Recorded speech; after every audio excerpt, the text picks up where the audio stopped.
해당 소식을 차곡히 모아 한방에 정리해드리는 나라의 TV 한방뉴스를 시작하겠습니다. 미국에서 첫 우한 코로나 백신 접종이 오는 현지 시간 14일부터 시작된다고 합니다. 월스트리트 저널에 따르면 미 질병통제예방센터는 월요일인 14일 오전부터 화이자 바이오엔테크의 우한 코로나 백신이 미국 전역의 145개 배송지에 도착하기 시작한다고 밝혔습니다. 지역별로 이르면 14일부터 병원이 직원들에게 긴급 접종을 시작한다고 보도했습니다. 해당 소식에 네티즌들의 반응을 살펴보면 다른 나라는 백신 맞는데 한국은 백신 0개에 확진자 폭망, 멸망 중. 진짜 좋나 부럽다. 한 번도 이렇게 피부로 느끼게 부러운 적 없었는데라며 무능하기 짝이 없는 문재인 좌파 정권 방역 대책의 원성을 드러냈습니다. 주호영 국민의힘 원내대표는 13일 오전 서울 여의도 국회에서 열린 국민의힘 우한 코로나 대책 특별위원회 회의에 참석해 문재인 정부는 국민의 희생과 적극적 협력으로 이뤄진 코로나 팬데믹 억제가 자신들의 업적인 것처럼 K-방역이라고 자랑해왔다며 선진국들이 백신 확보 전쟁을 하고 있을 때 우리는 무려 1,200억 원 가까운 홍보비를 들여 K-방역 자화자찬에 몰두했다고 지적했습니다.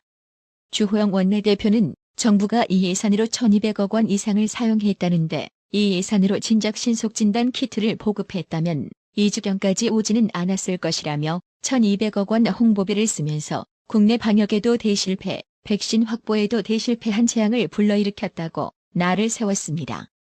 12월 13일 0시 기준 현재 우한 코로나 누적 확진자 수는 42,766명, 사망자는 총 580명입니다. 38명의 사망자가 발생한 메르스 사태 당시보다 무려 15배가 많은 사망 숫자입니다. 메르스 사태 때는 우리 의료 전문가들이 한 번도 겪어보지 못한 상태에서 우왕좌왕해 초동 대응과 확산 방지에 실패했지만 이후 바이러스 관련 지침이 전문가들에 의해 만들어져 문재인 좌파 정권이 우한 코로나 바이러스 대응에 좋은 참고서가 되었을 건데 실상은 엉망진창 허술한 방역 그 자체를 보여주고 있습니다. 과거 박근혜 정권 시절 그렇게 잘난 척하며 메르스 사태 초기 대응 실패를 지적하던 정치꾼들이 집권해 만든 나라 꼬라지라서 더욱 기가 막힙니다. 지난 크리스마스 시즌에는 정치권에서는 박 대통령 사면설이 나왔습니다만 이번 2020년 겨울 크리스마스 시즌이나 연말 연시에는 박근혜 사면설은커녕 되레 박근혜 대통령 관련 대국민 사과한다고 이슈를 띄우는 국민의힘, 이게 우파 정당일까요? 온라인 우파 매체 데일리안이 박 대통령 관련 아주 멋진 특집 기사를 게재했는데요. 그 내용이 일목요연하게 정리되고 훌륭해서 소개하는 방송을 하겠습니다. 박근혜 대통령은 죄가 밝혀져 탄핵을 받은 것이 아니라 먼저 탄핵으로 파면된 후 죄가 있는지 없는지 따지는 재판 절차에 들어갔습니다. 국회의 탄핵소추안은 언론 기사와 검찰의 일방적인 기소 내용 짜깁기의 나열이었습니다. 촛불의 겁을 먹은 헌법재판관들은 전원일치라는 비겁한 인민재판을 감행했습니다. 박근혜 대통령은 작년 8월 국정농단 및 국가정보원 특수활동비 상납 혐의 관련으로 징역 20년을 선고받고 현재 복역 중입니다. 박영수 특검이 특정범죄 가중처벌법상 뇌물수수 등 18가지 혐의로 구속, 기소한 지 3년 4개월 만이었습니다. 박근혜, 최서원에 대한 선고 결과는 민주주의의 최후보루라고 믿고 있던 사법부까지 여론과 진영 논리에 휘둘리고 있음을 증명합니다. 소위 적폐청산이라는 이름으로 박 대통령의 측근 수십 명이 구속되었고 전직 장차관, 국방과 안보 최고 책임자들이 줄줄이 구속된 것은 물론 대한민국 최대 기업의 총수가 1년 가까이 구속 상태에서 재판을 받았습니다. 일평생 나라를 위해 헌신한 이재수 전 기무사령관은 세월호 참사 당시 유가족 등 민간인 사찰을 지시했다는 혐의로 조사를 받던 중 자살했습니다. 적법하게 설립된 재단은 하루아침에 범죄단체가 되고 뇌물죄로 기소당한 대통령이 단돈 1원 한 푼 받았다는 증거가 나오지 않자 경제적 공동체라는 법률 용어로는 듣지도 보지도 못했던 논리가 등장했습니다. 대통령의 지시와 통치행위, 행정 절차는 직권남용으로 둔갑하고 포괄적 심증만 가지고도 기소가 되고 구속영장이 떨어졌습니다. 역대 정부에서 관행적으로 이루어지던 기관의 특수활동비가 뇌물 상납으로 둔갑했습니다.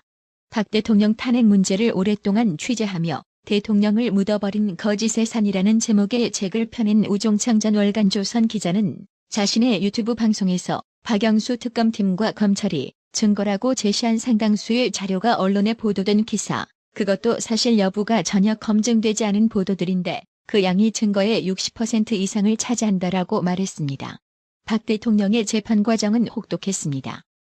유례가 없는 주사회의 살인적인 재판 일정으로 방어권 보장은 고사하고 심신이 물리적으로 위협받는 단계까지 내몰렸습니다. 2018년 2월 검찰이 박 대통령에 대해 30년을 구형했을 때 당시 자유한국당은 잔인해도 이렇게 잔인할 수가 있나.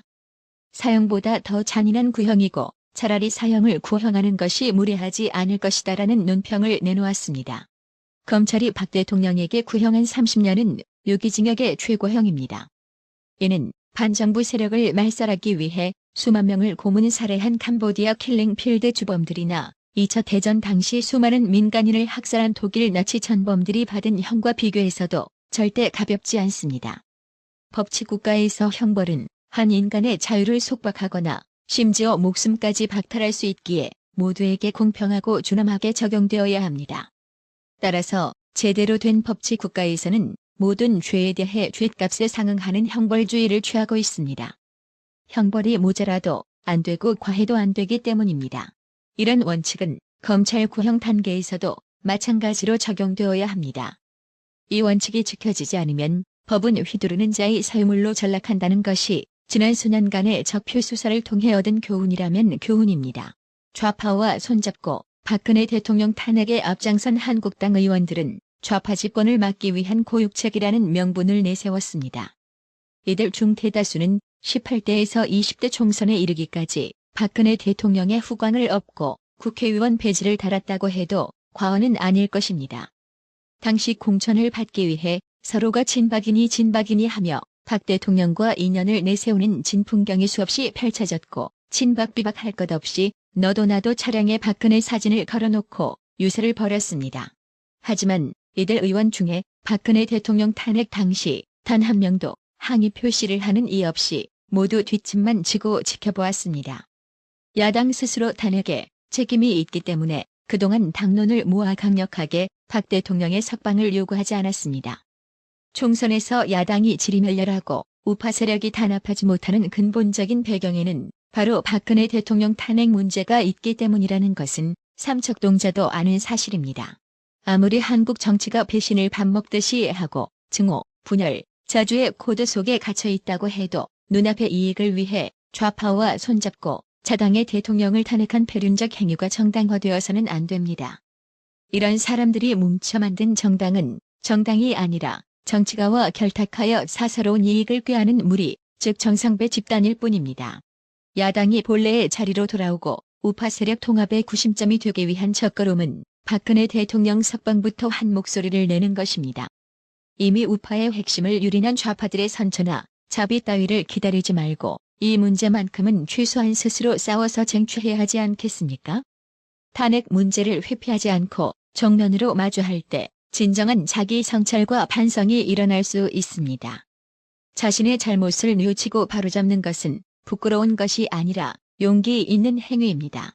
나라의 TV는 구독료 후원으로만 운영 유지되고 있으니 구독자님들의 따뜻한 정성이 필요합니다. 항상 뉴스 전달 방식에 노력하는 나라의 TV가 되겠습니다. 구독 그리고 알람 설정, 뉴스 영상 내용이 좋았다면 좋아요를 클릭해주세요.